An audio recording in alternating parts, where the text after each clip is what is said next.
hello' guys মই আজি প্ৰথমবাৰ এই পাও ভাজি বনাওঁ ঘৰতে আৰু কেনেকুৱা হয় আপোনালোককো দেখুৱাম আৰু মই পুৰা যা যোগাৰ কৰিলোঁ আপোনালোকক দেখুৱাই আছোঁ এতিয়া আৰু মোক যিখিনি চব্জি লাগে সেইখিনি মই পুৰা কাটি কুটি লৈছোঁ আৰু মই তাতে চব্জি লৈছোঁ বিলাহী লৈছোঁ আলু লৈছোঁ বিট আৰু গাজৰ লৈছোঁ তো কাটি কুটি পুৰা ধুই পখালি লৈ লৈছোঁ আৰু এইপিনে পিঁয়াজো সৰু সৰুকৈ কাটি লৈছোঁ ধনিয়াও আছে নেমু লৈছোঁ আৰু বন্ধাটো থাকিবই আৰু এতিয়া তেল গৰম হ'ব দি চব্জিখিনি বহাই দিলোঁ আৰু মই বুট আৰু গ্ৰীণ মটৰটো মই তিয়াই থৈ দিছিলোঁ আৰু সেইখিনি ফিটাৰ পিছত এটা নিমখ আৰু পানী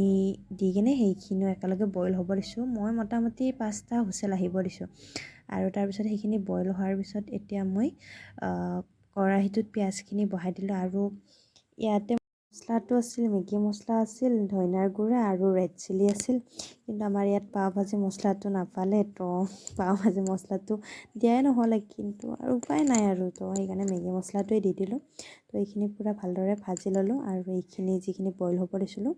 সেইখিনিও এতিয়া কেৰাহীত ঢালি দিলোঁ আৰু ঢালি দি কিনে এতিয়া এইখিনি বইল হ'ব দিম আৰু ভালদৰে বইল অহাৰ পিছত এইখিনি অলপ কৰচেৰে অলপ মেছ কৰি দিম আৰু মোটামুটি হৈয়ে গ'ল আৰু মই